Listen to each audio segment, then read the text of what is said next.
Poland's deputy defense minister wanted to show that something is happening at the defense ministry, since the Tusk coalition has been in power for 8 months. The defense ministry has just signed 2 offset contracts for Apache helicopters with American companies, Boeing and General Electric.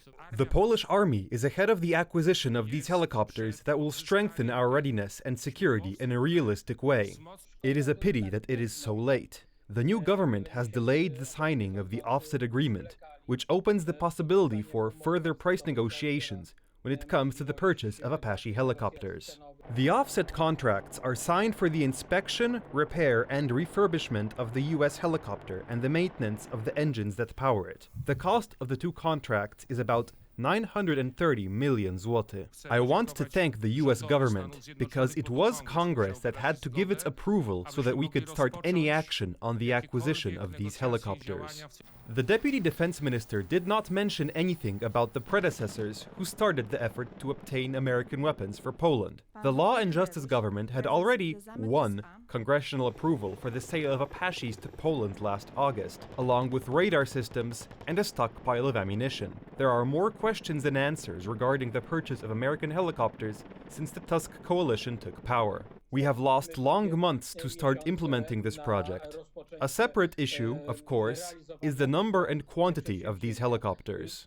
Because, in addition to the fact that we still don't have a proper contract for their delivery to Poland, and we don't know the price, the final number is also uncertain.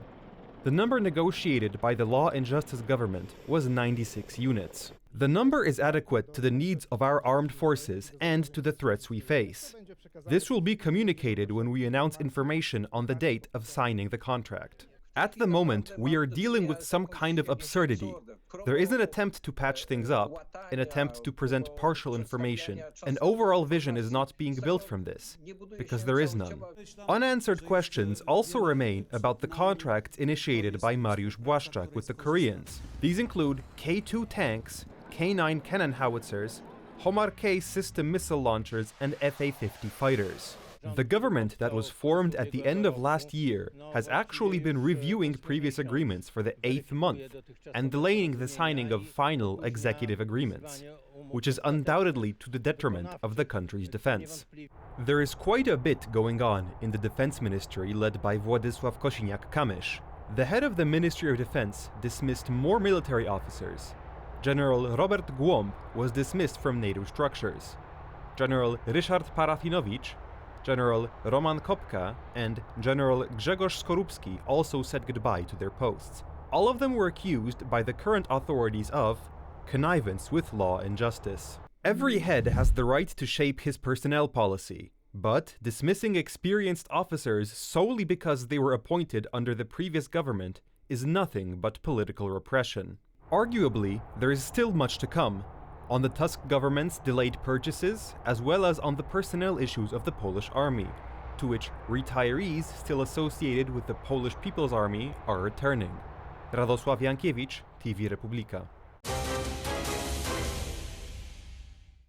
Israeli tanks and soldiers in the southern Gaza Strip. Israel is not waiting to be fired upon and is moving on to the attack, including on defenseless civilians, patients of this hospital or students of this school. In the Middle East, a full-scale war is becoming increasingly real. When it comes to Gaza, we target terrorists first and foremost. We are there to eliminate their hideouts and the tunnels where they deposit their weapons. But Israel has many more enemies in the Middle East. Above all, it's Iran which is announcing bloody retaliation for an Israeli rocket attack on Tehran in which a Hamas leader, a symbol of anti-Israeli resistance, was killed.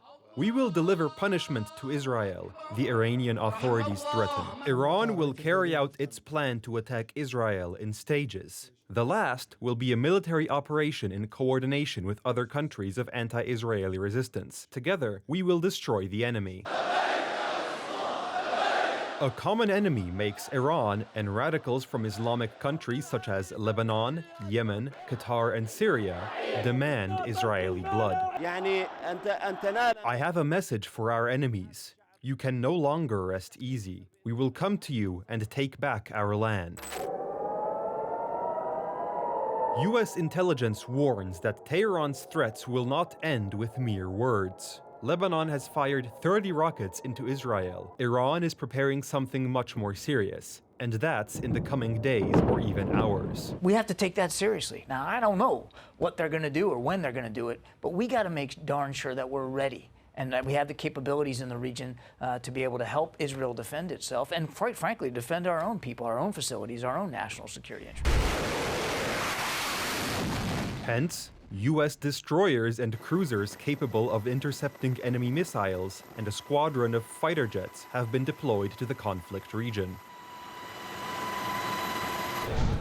This is the last chance to safely leave Lebanon, among other places. There are crowds at the airports. I came here to visit family, but we have to evacuate. I'm terrified because one flight has already been cancelled for us. I heard that it's possible to get out of here through Paris, but there are a lot of people here. French, American, British, and even Turkish authorities are advising their citizens to leave the war-prone areas as soon as possible. Marcin Szewczak, TV Republika.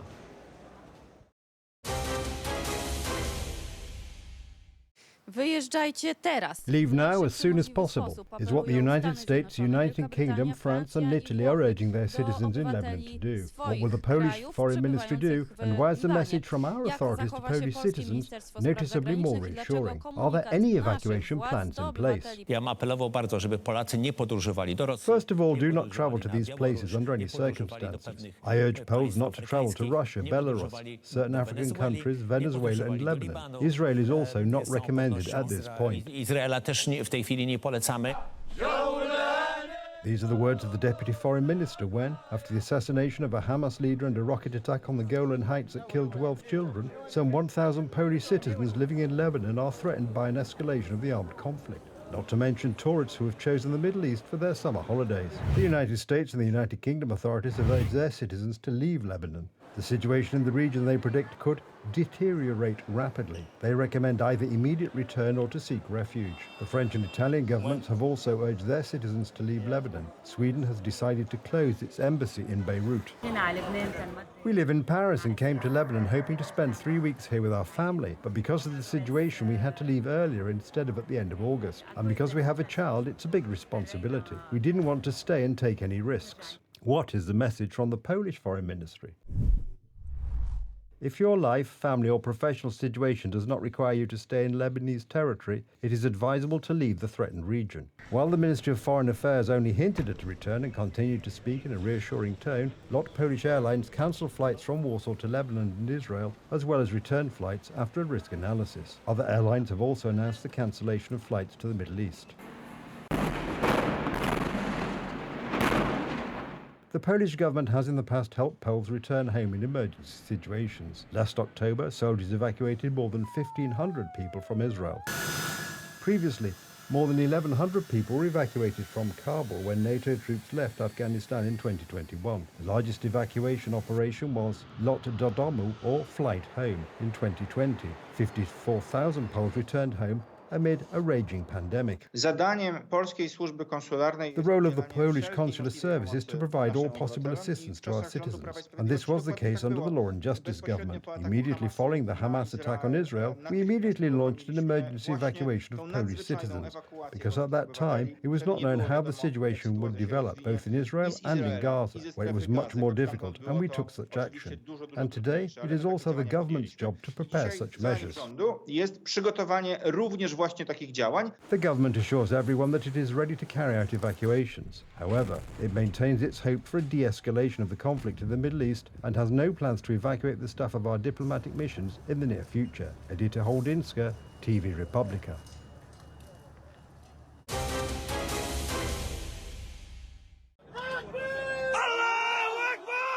This is not Pakistan. It's Great Britain. This is how Islamicists living here reacted to the protests by Britons that erupted after the son of immigrants from Rwanda murdered 3 little girls. I can understand the frustration with the people that us, the white people that live here, British. There's not a lot you can say, really. It's scary enough as it is, because you get people sitting round and they're asking you for money, and sometimes you daren't refuse them. The protesters attacked a hotel in Rotherham where the authorities were housing illegal immigrants. There have been mass rapes here in recent years, including of children. Up to 1,500 paedophilic attacks are thought to have taken place here.